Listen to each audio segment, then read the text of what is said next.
A red light. It's 6 o'clock. I will call the October 19th, 2020 meeting of the Indianola City Council to order. Please rise with me in saying the Pledge of Allegiance. I pledge allegiance to the flag of the United States of America and to the republic for which it stands, one nation, under God, indivisible, with liberty and justice for all. Jackie, will you please call the roll? Councilmember Hewlin. Here. Parker. Present. Kling. Here. Schroeder. Marchant. Present. Southall. Here. At this time, I will open the floor for public comment. If any of you are here who would like to speak to items that are not on the agenda, please step forward to the podium.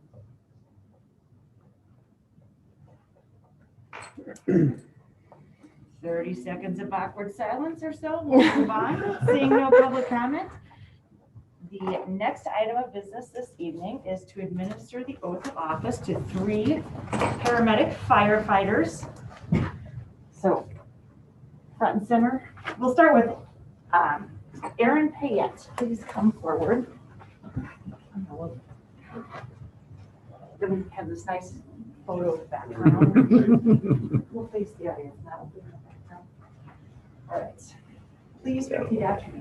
I, Aaron Payette, I, Aaron Payette, do solemnly swear do solemnly swear that I will support the Constitution of the United States that I will support the Constitution of the United States and the Constitution of the State of Iowa, and the Constitution of the State of Iowa, and that I will faithfully and impartially, that I will faithfully and impartially, to the best of my ability, to the best of my ability, discharge all duties of paramedic firefighter discharge all duties of paramedic firefighter of the City of Indianola, Iowa, of the City of Indianola, Iowa, as now or hereafter required by law.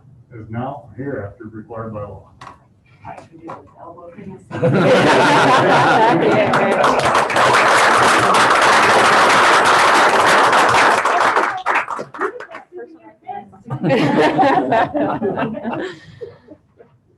All right, next up we have Joshua Mamanos. Mamanos? Mamanos. I, Joshua Mamanos, I, Joshua Mamanos, do solemnly swear do solemnly swear that I will support the Constitution of the United States that I will support the Constitution of the United States and the Constitution of the State of Iowa, and the Constitution of the State of Iowa, and that I will faithfully and impartially, and I will faithfully and impartially, to the best of my ability, to the best of my ability, discharge all of the duties of paramedic firefighter discharge all the duties of paramedic and firefighter of the City of Indianola, Iowa, of the City of Indianola, Iowa, as now or hereafter required by law. as now or hereafter required by law. All right, official elbow.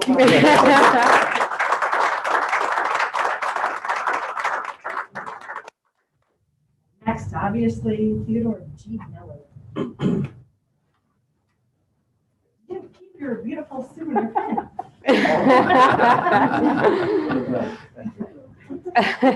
I, Theodore G. Miller, I, Theodore G. Miller, do solemnly swear do solemnly swear that I will support the Constitution of the United States that I will support the Constitution of the United States and the Constitution of the State of Iowa, and the Constitution of the State of Iowa, and that I will faithfully and impartially, and I will faithfully and impartially, to the best of my ability, to the best of my ability, discharge all duties of paramedic firefighter discharge all duties of paramedic firefighter of the City of Indianola, Iowa, of the City of Indianola, Iowa, as now or hereby required by law. as now or hereby required by law.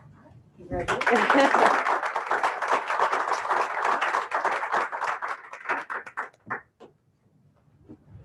Ted, I didn't recognize you over there. All right. We get a photo of the. Do they want to be in front of the nice front there? Sure. We'll move. You guys want to get up there and? Everybody pulls back. Yeah. They can go out in front. Just walk right there, yeah. You're You're in on this. You're photo crook jam or something.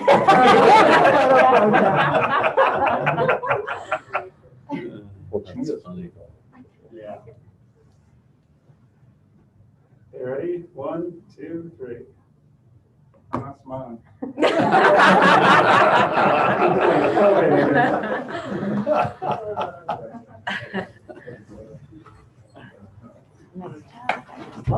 I feel like that. Oh, really? Thank Yeah, you thank for you. coming. Girl has a birthday already, she's talking to her. No, I've got 30 years. My dad was Nice job, Greta. 7, and Yep. then he lived there Yeah. 2 years, and Oh, shoot. My See, computer has fallen. I had to write this for the paper and Greta served. Yeah. A good time is had by all. Nice. Nicely done. All right, are we ready to move on to the consent agenda? Yes, ma'am. Are there any items to be pulled this evening? But I need to pull item 6 under consent agenda, or item B, I'm sorry. Claims? Okay. Yeah. Any other items? All right, the consent agenda will include items A and C through N. Motion to approve. Second? Any discussion on the consent agenda? All those, oh, sorry, Jackie, please call the roll. Councilmember Hewlin. Aye. Parker. Aye. Kling. Aye. Schroeder. Aye. Marchant. Aye. Southall. Aye. That leaves us with item B, claims on the computer printout for October 19th, 2020. Motion to approve. Second. Any discussion on the claims? Would have been riveting. All right, Jackie. Councilmember Hewlin. Abstain. Parker. Aye. Kling. Aye. Schroeder. Aye. Marchant. Aye. Southall. Aye. That brings us to council reports. Councilmember Bob Kling, have you anything from the Metro Advisory? Metro Advisory Committee, it is interesting. There seemed to be a lot less talking when you get up for a Zoom meeting than there is in person. So there are really two main things that were discussed. Most of it was taken up with the presentation for the Central Iowa Water Trails Project. Now, in case you don't know anything about it, the plan involves 86 projects that will turn 150 miles of waterways in Central Iowa into a recreational amenity at a cost of about $117 million. Fundraising is going real well. That's more than halfway to its private fundraising goal of $35.5 million, and they already have a federal grant of $25 million. If you don't know, you can see the plan on Des Moines NPO website. But the plan involves removing, of course, the deadly downtown Des Moines dams and replacing them with various kayaking and whitewater trails of various levels, access points, water sports. The city of Johnson has unveiled, I think it's their first access point was a new $350,000 access ramp to Beaver Creek, and is the first in a series of access points designed to get people to and on the water. And I think they've done their second one and are getting ready to start their plan for the third one. The Water Trails Plan also speaks to water quality ecosystems, connecting bike and pedestrian trails for Beaver Creek, the Des Moines River, 4 Mile and Mud Creeks, North and Middle Rivers, Raccoon River, South Skunk River, Chautauqua Bottoms, and Walnut Creek. So once again, if you get on the MPO website, you can see all the individual plans for all those individual areas. The second thing that was discussed, a lot of the metro communities are having problems with evictions because of COVID. And the biggest problem the cities seem to be experiencing is that the people are not aware of the programs within the metro and the cities for assistance that would help them with renter assistance. So the big push is to make sure all the communities, whatever programs you have, is to get that information out there. That seems to be the biggest problem, is getting that out there. So other than that, that's pretty much the report. Thank you. Next item is Mayor Pro Tem's report. And although I do not have a report, I have a reminder. Everyone should make a plan to vote and then vote, and also wear your mask. And then next step for you. Is that new business? No, Oh. no. I do, however, get to read a proclamation. So do we proclaim to anyone special? Say, Charlie, would you like to come forward? And Once you're done reading that. oh, okay, excellent. And then you're going to hold up the trophies. Whereas change is constant and affects all cities, towns, suburbs, counties, boroughs, townships, rural areas, and other places. And whereas community planning and planners can help manage this change in a way that provides better choices for how people work, live, and play. And Whereas community planning provides an opportunity for all residents to be equally involved in making choices that determine the shared vision of their neighborhoods. And whereas the full benefits of planning requires public officials and citizens who understand, support, and demand excellence in planning and plan implementation. And whereas the month of October is designated as National Community Planning Month throughout the United States of America and its territories.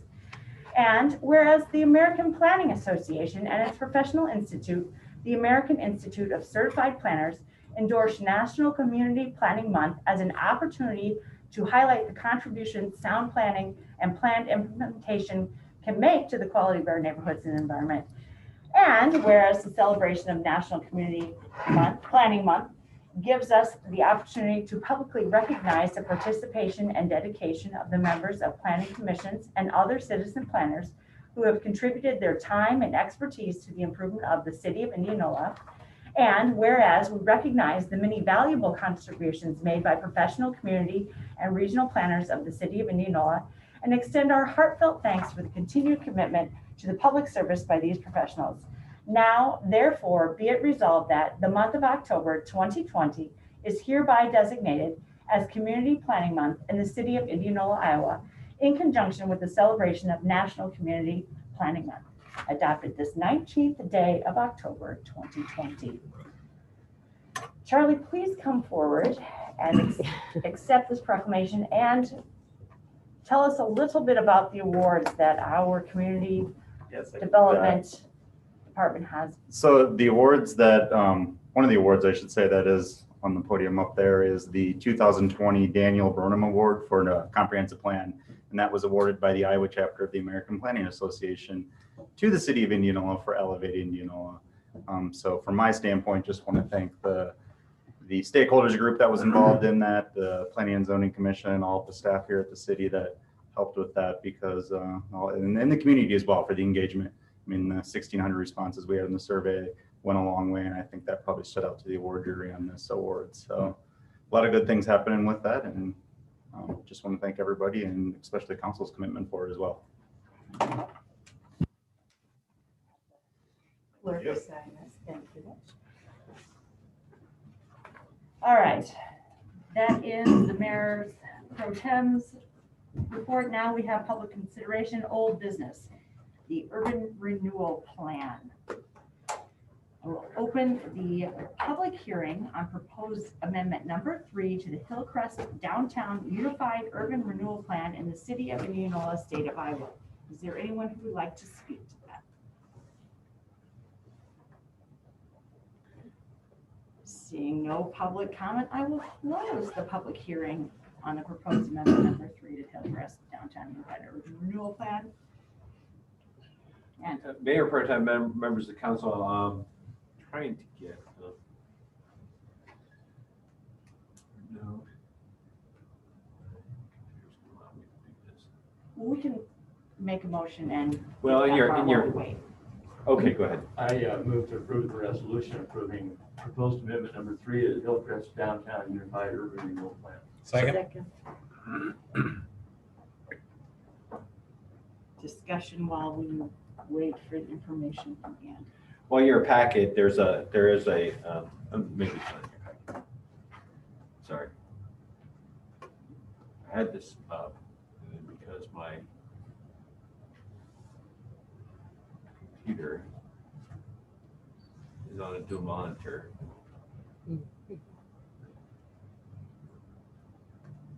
Upstairs. Oh, there we go. All right. Here's a picture of the TIF area, the urban renewal area. And this is just the part, the urban renewal area extends from the north part of the city down through the downtown area. This portion of the urban renewal area is the downtown portion, and the unified area is all the urban renewal areas that are connected from the north part of town down to downtown area.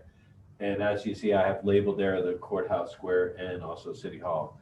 So back in 2010, there was a law that was passed by the state legislature that required cities, if they were going to have a project within an urban renewal area, that project had to be specifically stated within the urban renewal plan.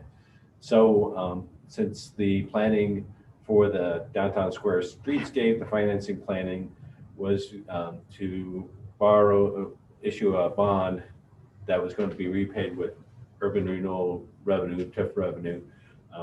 We had to specifically state that within the urban renewal plan. So that's what this amendment does. Any questions?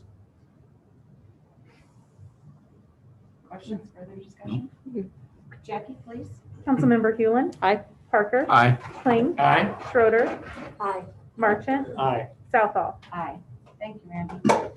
Our next item of business is a public hearing on the plan specifications, form of contract, and estimate of cost for the East Iowa Avenue paving project. I will now open the public hearing. Is there anyone who would like to speak about this? Seeing no one, I will close the public hearing, and AP will give us more information. Good evening, everyone. So basically, this public hearing is for the East Iowa plans, where basically one of the major goals is to build a new concrete pavement on East Iowa Avenue from 15th Street to about a quarter mile east of 15th Street. In addition to concrete pavement, you'll be doing sanitary, storm sewer improvements, new recreational trails, water main infrastructure, street lighting, and 80 accessible sidewalks.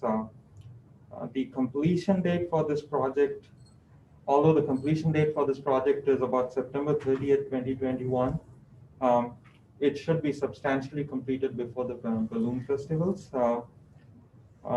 One thing to note is that although the city is eligible for about $630,000 for the grant from the EDA, the bids that we received is substantially, it's a very competitive bid that we received at about $914,000, which is about 28% lower than the engineer's estimate of $1.27 million. So that's the good news. The bad news is that because the bids came in lower, the matching funds that we are getting from the EDA is slightly lower. We were initially expecting about $600,000+.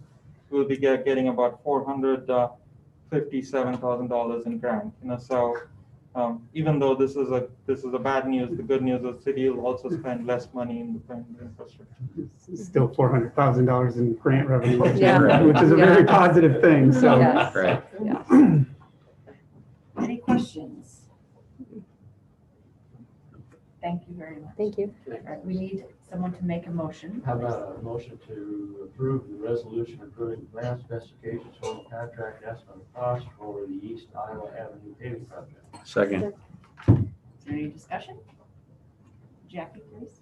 Councilmember Hewland. Aye. Parker. Aye. Kling. Aye. Schroeder. Aye. Marchant. Aye. Southall. Aye. The next item is the resolution awarding a contract to Vanderpool Construction for the East Iowa paving project in the amount of $914,143.50. Move to approve. Second. Is there any discussion? Jackie, please. Councilmember Schroeder. Aye. Marchant. Aye. Hewland. Aye. Parker. Aye. Kling. Aye. Southall. Aye. The next item of business before us this evening is a resolution amending the council policy for the snow and ice removal manual. Move to approve. Second. AP, would you like to speak to this, please?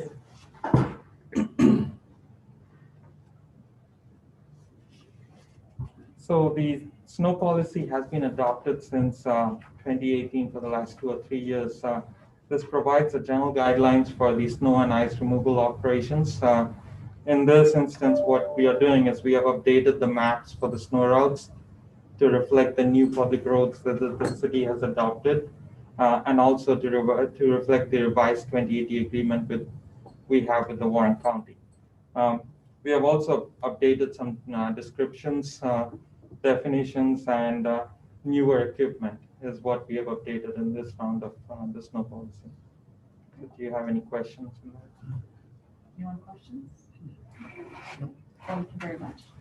I do have one comment for clarification, though, not necessarily for AP, probably more for Doug. The resolution amending the council policy for the snow and ice removal also includes the why, and that's policy driven. Yeah, that wouldn't be a conflict for you. Okay, thank you.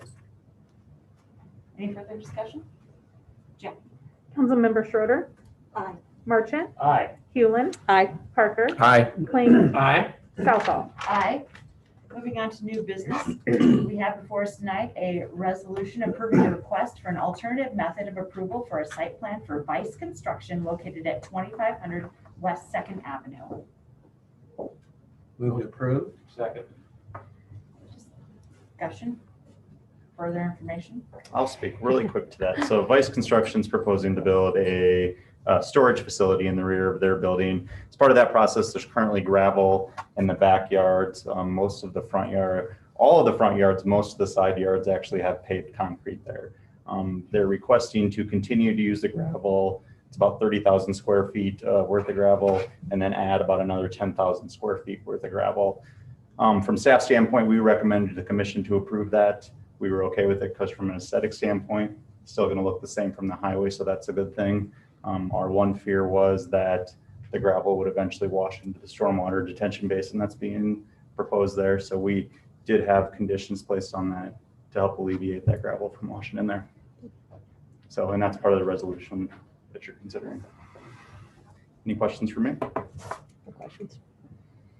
Thank you, Charlie. Further discussion or questions? Jackie, please. Councilmember Schroeder, Aye. Marchant, Aye. Hewlin, Aye. Parker, Aye. Kling, Aye. Southall. Aye. Next item of business is a resolution approving the purchase of an SL75 Stufan aerial apparatus from Stufan Corporation in an amount not to exceed $833,816. Move to approve. Second. Any discussion? Further information? I thought you were. He's on vacation. He's supposed to be on vacation. Please leave. We'll have someone else. What better way to spend your vacation? This has been in the budget for quite some time. It came in under budget, as you've got in your notes. It went through the purchasing group, so that's why there was no other bids, other than we did go out to a second manufacturer through that Sourcewell, which is the purchasing group, and they were still quite a bit higher than the one that we accepted or will try to get it accepted. And I'd be more than happy to answer any questions on it. Any questions for Chief Chia? Not a question, but just this is the replacement for the T-Rex that was sold a couple years ago. And then if you recall, council last year, as part of the budget process with the CIP, ranked this as one of the high priorities for. So that's here today for you, and kudos to Chief and the team for getting such a good price on that. Yeah, nice job on getting that. How long does that take to build? Well, according as far as the being built, they are saying 7 to 9 months, which is really fast. I mean, most of them, and even Rosenbauer was looking at 16 months. Yeah. Wow. Because I remember we were talking over 2 budget years type of thing, so, yeah. But Sutphen has the market on that single axle, straight, what I call a straight stick aerial. I mean, that is their key apparatus that they build nationwide. You have it down to a science then. Yeah. Huh? Will this truck be able to stay just in the city, or will we be able to use it if we need to go out and? We could go rural with it because of its weight. Okay. It only weighs about as much as an engine, one of our typical Oh, engines. okay. That's one of the big advantages of why we got rid of the T-Rex. Right. It weighed 88,000 pounds. This weighs 50,000 pounds. Wow. Wow. Cool. Good. Are we gonna send Bob up first thing when you get it? We can. All right. Test it.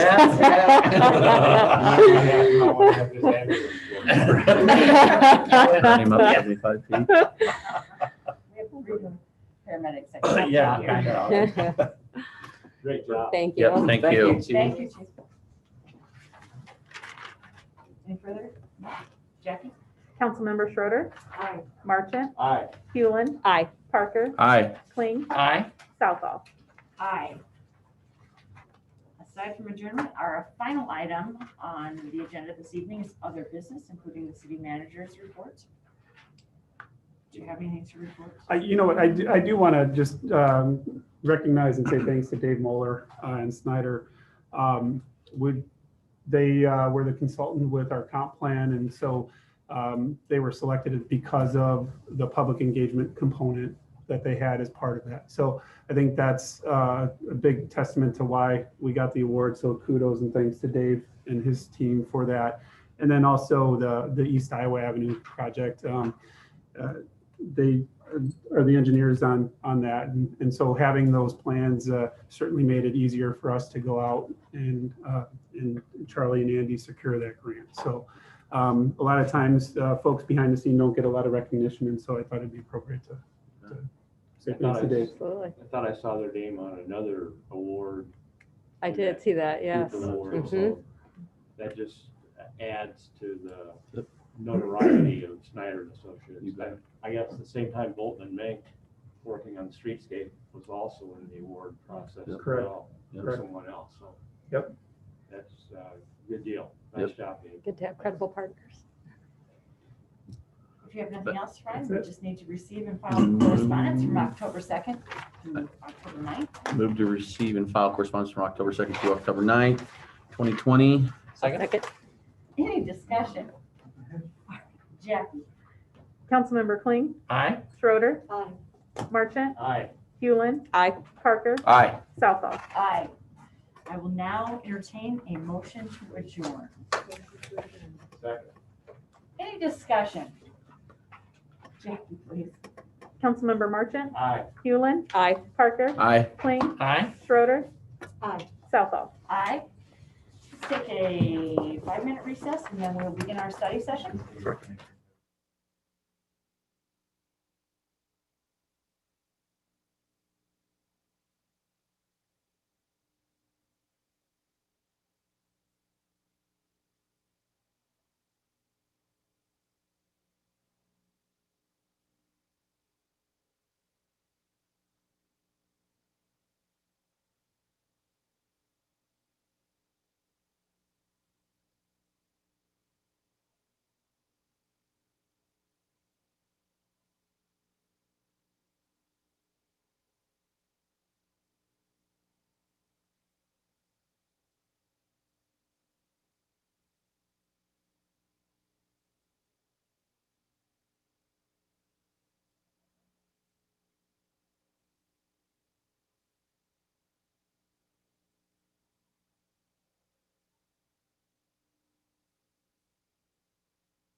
Rob, I don't know what Hey, you're Rob. talking That's right. Let's go Oh, I ahead and remember begin it. our study session.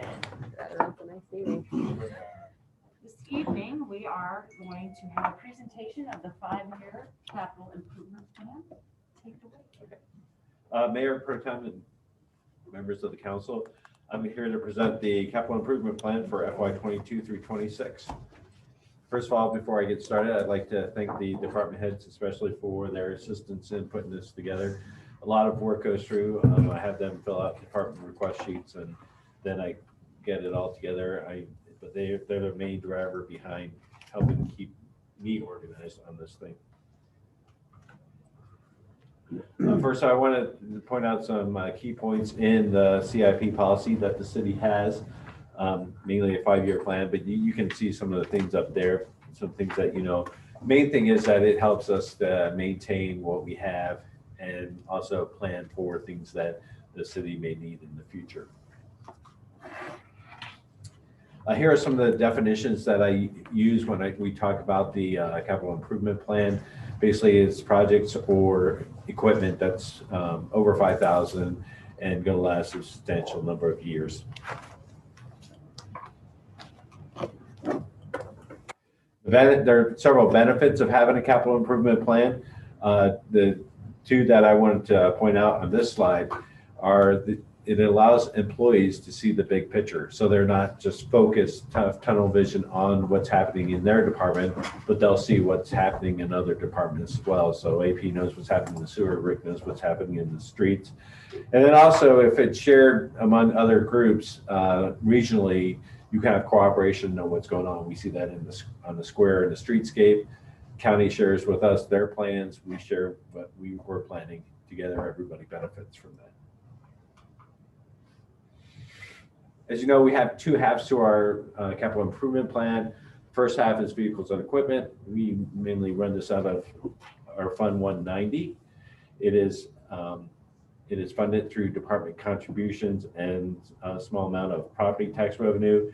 And also the departments go out and looking for funding through donations or through grants. You'll see the spreadsheets are coming up. I shared with that electronically earlier. But this shows you a little bit better listing of what we have planned for FY '22. A lot of the stuff, because we have a plan, a lot of this stuff is just replacement stuff. You'll see the police, we're rotating the vehicles that we have on hand so that we can plan out for a 4-year rotation of the vehicles. And then also this year, we have a 3-year rotation for the medic unit, which is the ambulance. A couple of new things, community development, as the city moves forward, we'll have to, the council will have to consider a rental inspection program because under Code of Iowa, if our population goes over 15,000, we have to have a rental inspection program. So that's why the rental inspection vehicle is up there. It's one of the new items.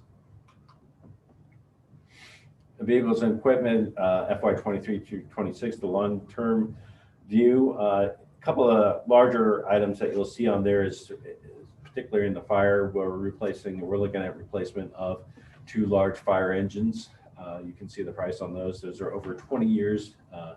We definitely want to look at getting those replacements. They're over their life expectancy. We don't want to have a breakdown going to some type of emergency. So we definitely want to include them in the plan and plan for financing their replacement.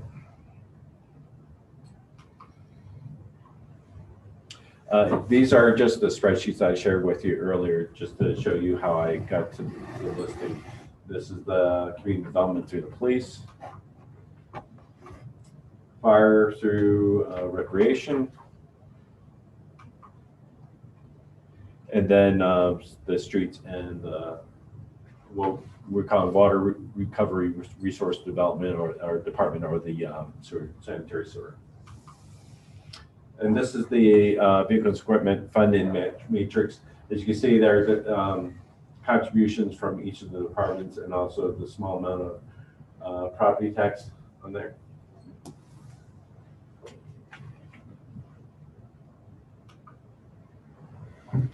As I mentioned, this is a year that we're having a rotation for the ambulance. We rotate the ambulances out every 3 years. We have 4 of those. here we are in FY 2022 next year, and so 246 will be traded in and replaced and moved to the front. It'll be the first out, and then all the other ambulances move down one, second out, third out, and then the reserve. Our second half of our capital improvement plan is our infrastructure. This is managed through funds in the 300 level, 301, 321 and above, and then 710 is the sanitary sewer, and 650 is storm sewer. And infrastructure plan is divided into general fund projects, street projects, sanitary sewer, and then storm sewer.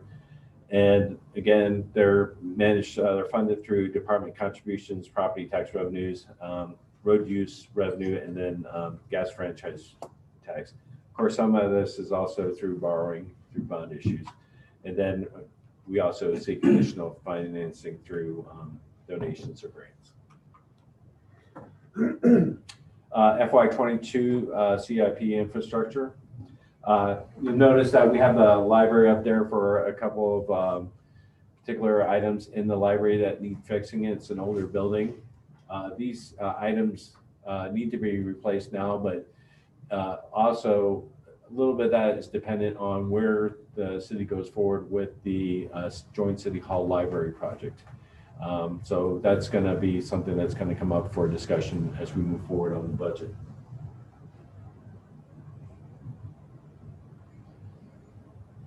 As you can see in the streets, we're finishing up the square streetscape and then beginning the engineering for Hillcrest and K Street.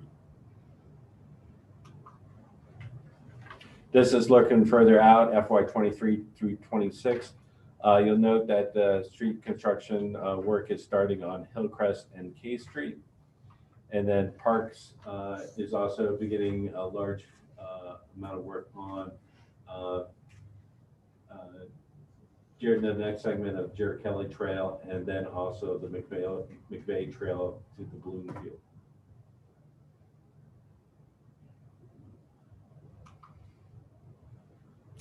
This is the spreadsheet for the general fund infrastructure project.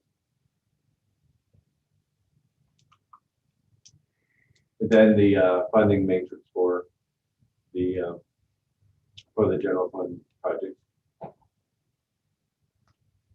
Notice we have in here, we're looking at looking for state funding to help out with the McVeigh Trail. Right. Street improvement infrastructure. Again, we're working on starting the engineering construction for Hillcrest and K Street. Down here, we have the smaller minor projects that we have for that are funded through the road use tax fund. Again, here is the funding matrix. We have the funding from the road use tax revenue, and then we also have the alternate years for the gas franchise fee. As you know, we transfer every other year for the gas franchise.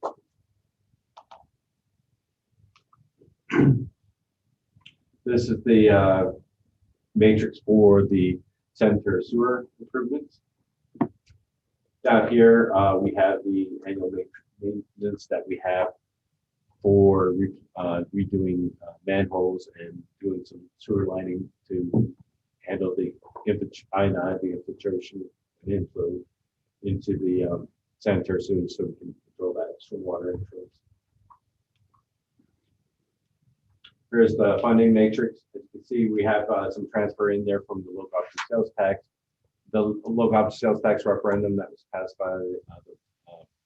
by the voters of Indianola included that it would be used for sanitary sewer infrastructure. So we're using a small part of that revenue on sanitary sewer infrastructure. This has no impact on future financing for the new wastewater treatment plant and for that debt repayment plan, the plan for that. These are the stormwater infrastructure improvement plans. We had a presentation by Mark Land from Snyder Engineering on our review of the stormwater utility. This is going to have more discussion with council on that. As you can see, we divided that up. into administration and also our projects. Some of the administration includes the GIS data collection and also stream assessments. And then we have our larger projects down at the bottom. And this is the funding matrix. So as you can see down at the bottom here, the fund balance starts going into the right. So this is going to be something that we're going to have to come back to the council to discuss for the financing for our stormwater improvements. As Mark pointed out, we could do 28 years and still, we'd have to use about 28 years to fix all of the issues that we have with our stormwater issues. So at our current financing. So this is something that we're going to have to come back to the council to discuss. And looking forward, in the comprehensive plan, Charlie looked at some of the issues that we have for development and increasing the industrial park. This is something that's going to be brought back for council's review, working with developers on some expansion projects for the industrial parks. You can see some of the roads and infrastructure that we're looking at for that expansion in industrial park to work with developers to bring more industry into the city.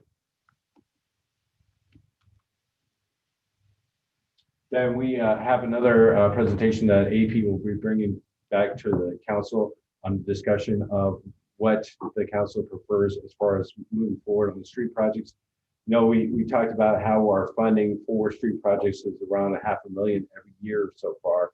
We're doing some larger projects here coming up, but in order to maintain that PCI index level of 70, we need to spend about $1.5 million is what's projected. So that's something that we're going to have to come back to council to discuss. Do we want the full reconstruction, or can we do a grind and overlay projects for certain streets?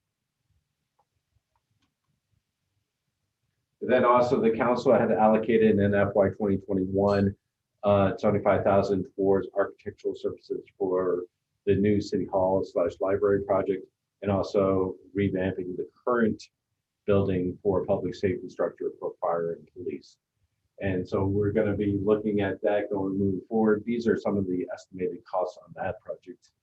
And so, of course, it's quite a large project, so we'll have to come back with council and discuss that. But that's all pending the architectural review that we'll be sending out RFP here shortly.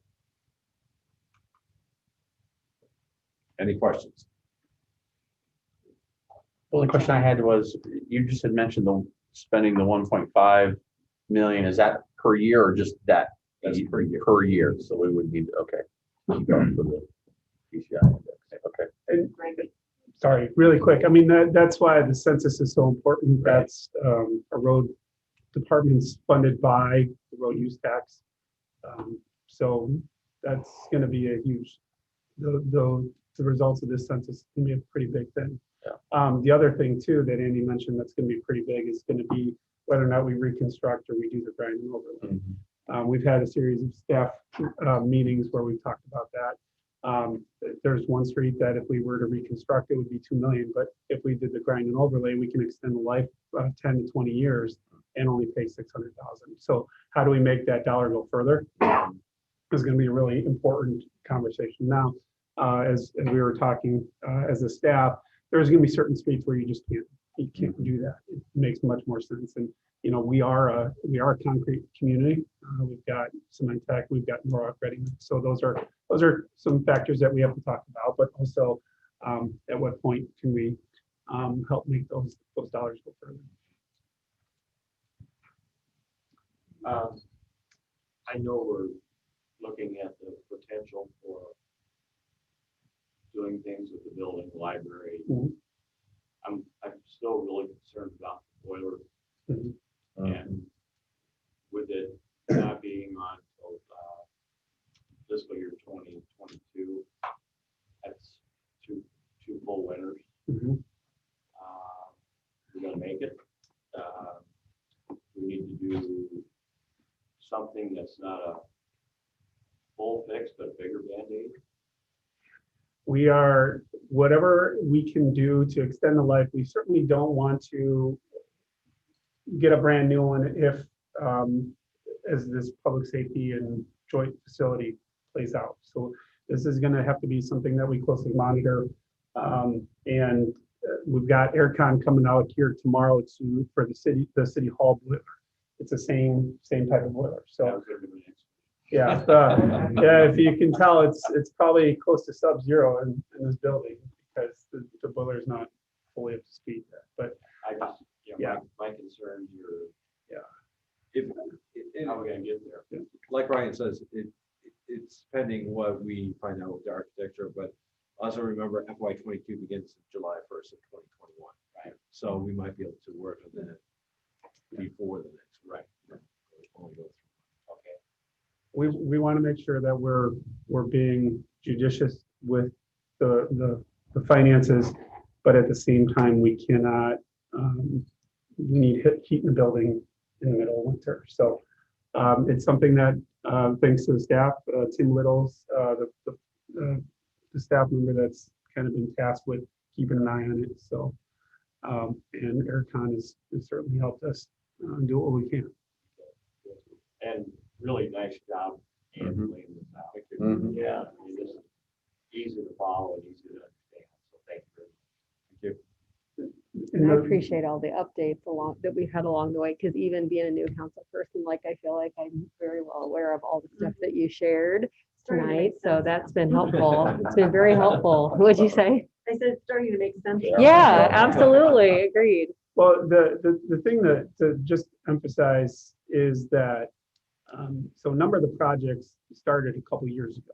So you don't just build a road. It doesn't just happen overnight. So with Snyder and our other firms, there's a lot of research that has to be done, a lot of studies, presentations to council, get the direction. We build it into the long-term CIP. Certainly the council reaffirmed a lot of the priorities as part of the retreat and strategic plan process that we went through earlier this year, which jived with the input that we were getting from the public input component as part of this, the comp plan. So just making sure that everything's connected. You don't, again, roads don't just happen overnight. Data-driven decisions. So that's the important part. It's really nice to see some of these long-term projects actually come to fruition. The other nice thing is really the credit for Andy and the staff on developing the CIP. When I started with the city about 5 years ago, there was no CIP. There was no document to look at. And when Andy said, hey, on one of his first slides, when he talks about it's a public information tool, if we get calls, we can sit there and talk to residents and say, okay, this is what's scheduled and here's what it is. And what's nice when you look at, I think Councilman Parker mentioned this last year, when we look at the vehicle and equipment, a lot of it's now just we're replacing. The only thing that we really had to add new was that rental inspection vehicle, and that's because state law requires us to implement that once we hit a certain population threshold. So what's nice to see about this is it's taken some time to build. The departments have done a really good job of thinking critically about their equipment needs. As Andy said, it's important to have reliable equipment because if we're plowing the snow, we can't afford to have a dump truck out because that's going to impact our routes. It's going to impact overtime. Same thing with something like an emergency response vehicle. If Chief Chio is here, we tell you that some of our fire trucks we've had to put a lot of money into maintaining. So if we don't have reliable emergency response equipment, when you call 911, that's going to cause a delay. So really proud of the team, really proud of Andy, and appreciate their work. And it's nice to see that this is now, we're just getting into replacement and with the CIP infrastructure stuff, really talking about some meaningful projects that have been identified and are going to have a long positive impact on the community. And one of his last slides talked about the comp plan is not just a plan on the shelf. Kudos to Charlie for taking that. And as we were having these conversations saying, hey, this is something council needs to think about when we look at the development that's taking place. These are some things that are going to happen. We're going to have to start thinking about and planning for as the community grows, especially over in that northeast quadrant. So. Anyone else? council questions? Thank you. Thank you Thank you much. very much. Really. Great.